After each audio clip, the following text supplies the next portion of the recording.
പ്രകൃതി കൊടുത്ത പണിയിൽ ഇത്തവണ കണ്ണീരോണമുണ്ടുകയാണ് ചെറുകിട ഏലം കർഷകർ. മഴക്കുറവിന് പിന്നാലെ തുടർച്ചയായി എത്തിയ മഴ വ്യാപകമായ നാശനഷ്ടമാണ് ഏലത്തോട്ടങ്ങളിൽ ഉണ്ടാക്കിയത്. തുടർച്ചയായി പെയ്യുന്ന മഴ മൂലം മിക്ക ഏലത്തോട്ടങ്ങളിലും ഫംഗസ് ബാധ വ്യാപകമായിരിക്കുകയാണ്. ഇതുമൂലം ഓണം നാളുകളിൽ പോലും തോട്ടങ്ങളിൽ നിന്ന് കയറാനാവാത്ത അവസ്ഥയിലാണ് കർഷകർ. ഇതാണ് തോട്ടങ്ങളിലെ അവസ്ഥ. ഇലയും ചിമ്പും കായും പൂവും വരെ അഴുകിപ്പോകുന്ന അവസ്ഥയാണ്.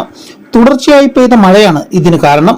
ഏലക്കയ്ക്ക് മികച്ച വില ലഭിക്കുന്ന സാഹചര്യത്തിൽ ഏറ്റ തിരിച്ചടിയുടെ ആഘാതത്തിലാണ് ഓണനാളുകളിലും കർഷകർ ഉള്ളത്. ഈ ഓണനാളുകളിൽ പോലും കൃഷിയിടത്തിൽ നിന്ന് മാറി നിൽക്കാൻ പറ്റാത്തൊരു വലിയ ദുസ്സഹമായ സാഹചര്യത്തിലൂടെയാണ് ഏലം കാർഷിക മേഖല പോകുന്നത്. വളരെ പ്രതിസന്ധി എന്ന് പറഞ്ഞാൽ ഈ കാലാവസ്ഥാ വ്യതിയാനം വിളവുകൾ ഏറെ കുറച്ചു.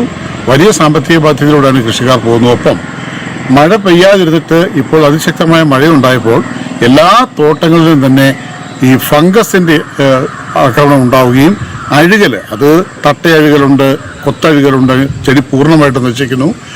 ഇനിയിപ്പോൾ ആന്റി ഫംഗലായിട്ടുള്ള ഫംഗിസൈഡുകളൊക്കെ കൊടുക്കാൻ വലിയ സാമ്പത്തിക ബാധ്യതകൾ കൂടിയാണ് കൃഷിക്കാർക്ക് വരുന്നത്. ഈ ഓണം പോലും കണ്ണീരോണമായി കർഷകർക്ക് മാറുന്ന ഒരു ദുസ്ഥിതിയാണ് ഇപ്പോൾ ഏലം കാർഷിക മേഖലയിൽ ഉള്ളത്. ഫംഗസുകളെ ചെറുക്കുന്നതിന് ആവശ്യമായ ആന്റി ഫംഗൽ മരുന്നുകൾക്കും വലിയ വിലവർധനവാണ് വിപണിയിൽ ഉണ്ടായിട്ടുള്ളത്. ഇതും കർഷകർക്ക് തിരിച്ചടിയാകുന്നുണ്ട്. സ്പൈസസ് ബോർഡ് അടക്കമുള്ള ഏജൻസികൾ കർഷകരെ സഹായിക്കുവാനുള്ള നടപടികളുമായി രംഗത്ത് വരണമെന്നാണ് ഓണനാളുകളിലും കർഷകരുടെ ആവശ്യം. News bureau, Udumbanchola.